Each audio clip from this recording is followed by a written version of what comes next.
जिस मूवी को आज मैं एक्सप्लेन करने जा रही हूँ वो हैचेट पार्ट 2 है। ये मूवी अपनी पिछली मूवी से लिंक्ड है। पार्ट 1 देखना इस मूवी को अंडरस्टैंड करने के लिए कंपल्सरी है, वरना वीडियो समझ नहीं आए। वहीं से स्टार्ट होती है एक्सप्लेनेशन की तरफ। ये मूवी एग्जैक्ट। और अब चलते हैं मूवी। मैरी बेथ को पकड़ लिया था। मैरी बेथ अपने जहाँ पर पार्ट 1 एंड हुआ था, जहाँ क्राउली ने उसकी आँख पर मारकर उसकी जान बचाने के लिए आँख फोड़ देती है और वो पानी में मैरी बेथ मौके का फायदा उठाकर और किस्मत से वहाँ से दूर चली जाती है और अपने घर ले आता है। आदमी जैक जो उसे देख लेता है, जो चिल्ला चिल्ला कर उन लोगों को उस सौंप पर जाने से, और जैक कोई और नहीं बल्कि वही आदमी था। मैरी बेथ उसे बताती है, मना कर रहा था कि विक्टर क्राउली ने सबको मार दिया है और अब वो उसके पीछे पड़ा हुआ है। तब जैक कहता है कि उसने तो उन सबको रोकने की बहुत कोशिश की थी, लेकिन किसी ने भी उसकी एक नहीं सुनी। फादर और भाई को यहाँ पर ढूंढने आई, लेकिन क्राउली वो कहती है कि वो अपने ने तो उनको भी मार डाला। जैक उससे उसका नाम पूछता है, तब वो अपना नाम मैरी बेथ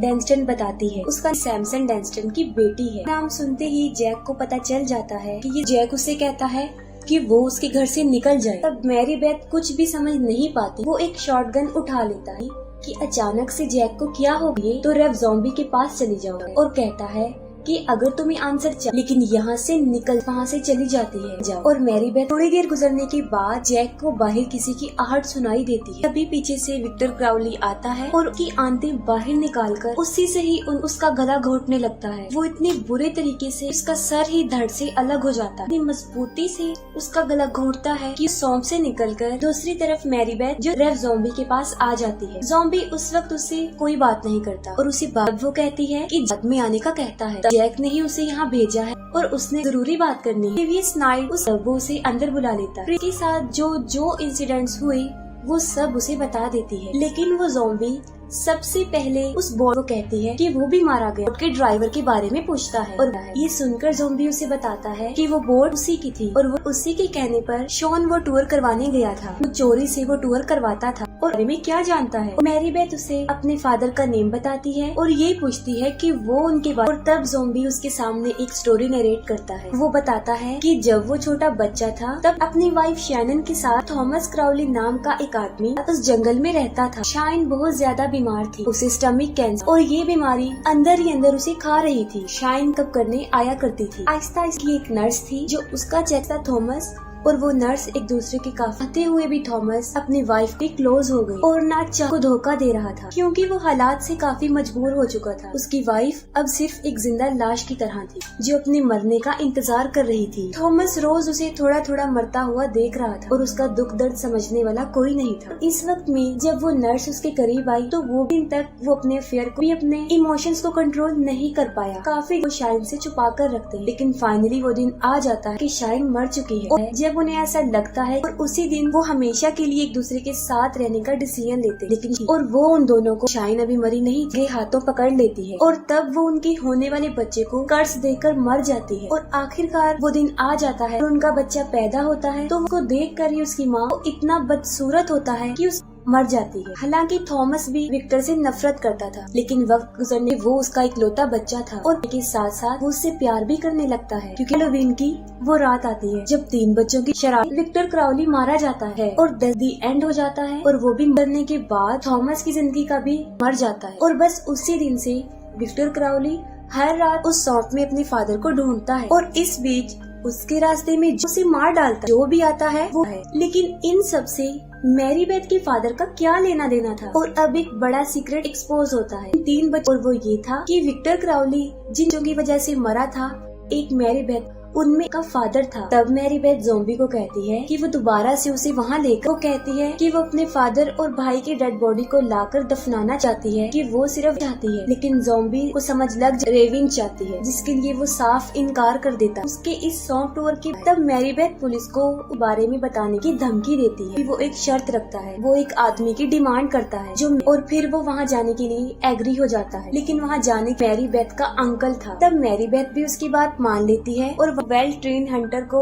इकट्ठा वहाँ से चली जाती है। मैरी बेथ के जाने के बाद ज़ॉम्बी था करने के लिए कहता है, जिसमें स्पेशली मेंशन करता है ट्रेंट नाम के आदमी को। वो दूसरी तरफ मैरी बेथ अपने अंकल के पास जाती है और उसे सारा इंसिडेंट बता देती है, जिस पर उसके अंकल और उसे पुलिस को बताना चाहिए। तब कहते हैं कि विक्टर क्राउली सिर्फ एक अफवाह है। मैरी बेथ कहती है कि एक बार वो उसके साथ उस सौंप पर चल ले और वहाँ से आने के बाद वो सब कुछ पुलिस एग्री हो जाता है, उसको बता देगी वो इस बात पर, और वो दोनों वहाँ चलने के लिए तैयार हो जाते हैं। और वहाँ पर वो सारे हंटर्स मैरी बेथ फिर से ज़ॉम्बी के पास जाती है, इकट्ठा हो चुके थे। ज़ॉम्बी बोट ढूंढने जाना है। ज़ॉम्बी उन सब हंटर्स को बताता है कि उन्होंने वहाँ पर उसके बदले में वो उन्हें इनाम भी देगा। वो कहता है कि इस बीच उन्हें किसी का शिकार भी करना पड़ेगा। और जैसे ही वो सब वहाँ से विक्टर क्राउली का नाम लेता है कर चले जाते हैं, और वो आदमी ट्रेंट भी वहाँ से जाने लगता है। तब इसी तरह रोक लेता है। वहाँ पर ज़ॉम्बी उसे डबल मनी का लालच देकर बहुत ही कम लोग रह चुके, वो उन्हें कहता है कि बोट लाने के $500 की $5000 और क्राउली का सर लाने कैश देगा। और वो लोग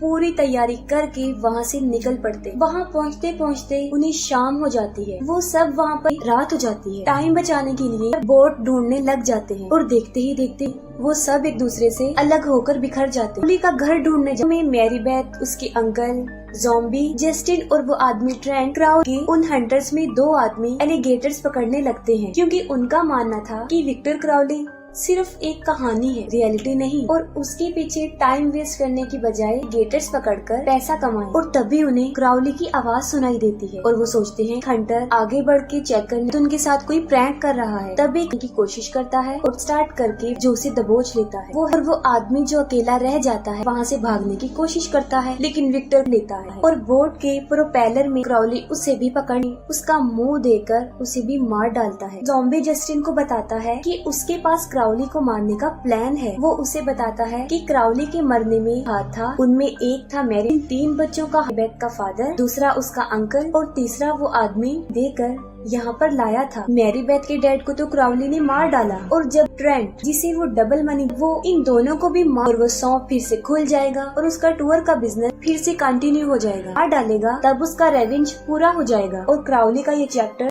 ये सब कुछ वो काफी देर से सोच रहा था। और आखिर उन्हें विक्टर क्राउली का घर मिल जाता है, लेकिन वहाँ पर कोई डेड बॉडी नहीं होती। मैरी बेथ के भाई और उसके फादर की डेड भी वहाँ से गायब थी। उन लोगों के साथ आए हुए क्राउली लेटन का सर ही काट दे। एक लड़का और लड़की लेटन और एवरी बाहर होते हैं, और तब एवरी को पता ही नहीं चलता है, लेकिन जब तक उसे पता चलता काफी देर हो जाती है और क्राउली उसे मार डालता है। उन हंटर्स में जॉन और वर्नॉन को झाड़ियों में से किसी की आवाज आती है, और तब वो दोनों और तब क्राउली चेक करने जाती, एक बड़ी सी चेनसो उनके सामने लेकर आ जाता और पहली ही बार में दोनों को बीच 2 टुकड़े कर दे उनके। ये सारा शोर सुनकर ट्रेंट काफी अलर्ट हो जाता है, जाते हैं और वहाँ जस्टिन मैरी बेथ एक कमरे में ज़ॉम्बी का सारा प्लान मैरी बेथ को बता देता है, और ये सुनकर वो अपने अंकल बॉब को बचाने जाती है। तब जस्टिन जल्दी से दरवाजा बंद करके उसके आगे चेयर फंसा देता है। पता था कि क्राउली, लेकिन उसे ये नहीं के पीछे ही है। एक बेल्ट सैंडर से उसका आधा सर काट कर, और इसके बाद वो दरवाजा तोड़कर उन लोगों पर अटैक उसे मार डालता है, कर देता है। ट्रेंट को पकड़ लेता है, लेकिन ट्रेंट किसी मॉन्स्टर से कम नहीं था, और वो बड़ी बहादुरी से विक्टर क्राउली का मुकाबला करता है। वो क्राउली को इतना मारता है कि मार कर उसका बुरा हाल कर देता है, और जैसे ही वो एक चॉपर से बदले में क्राउली को मारने तोड़ देता है, और उसका टेबल में फंसाकर टांग मारकर सर कर देता है। मैरी बेथ को घर से बाहर ले जाता है ज़ॉम्बी जबरदस्ती, और बॉब को अंदर ही बंद कर देता। बॉब को पकड़ लेता है और क्राउली आकर आता है और उसे भी मार डालता है। तब ज़ॉम्बी समझता है कि क्राउली का रेवेंज और अब वो वापस नहीं आएगा, पूरा हो गया है। मैरी बेथ ये सब पुलिस को बताने की धमकी देती है, जिस पर ज़ॉम्बी उसे शूट करने लगता है, और तब ये बॉब उसका असली अंकल नहीं था। अभी वो उसे एक बात बताती है। वो कहती है वो उसके फादर का बेस्ट फ्रेंड था, और उसका अंकल सुनकर ज़ॉम्बी बहुत सालों पहले ब्लड कैंसर से मर गया है। ये काफी हैरान हो जाता है, और वो फिर अपने सामने देखता है जहाँ पर क्राउली हैच लेकर खड़ा था, और वो जाकर सीधा उसे पकड़ लेता है, लेकिन क्राउली 2 टुकड़े कर देता है। उसे ज़ॉम्बी का गलत सोचना था, मरा नहीं था और न ही उसका बदला पूरा हुआ था। लाइन पकड़ लेता है और उसके जिस्म को खाल से क्राउली उसकी स्पाइन ही अलग कर देता है, और मौके का फायदा उठाकर मैरी बेथ क्राउली के फेस पर बहुत ज्यादा हैचेट लेकर मारती है। वो हैचेट से उसे इतना मारती है कि उसका फेस ही खत्म हो जाता है, लेकिन फिर भी वो अपने फिंगर्स को मूव करता है, और इसके बाद मैरी बेथ शॉटगन लेकर आती है। तो साफ जाहिर है, जिससे उसके चेहरे के चीथड़े कि विक्टर क्राउली अभी भी मरा नहीं है, वो अभी भी जिंदा है। और ये मूवी यहीं पर एंड हो जाती है, और इसकी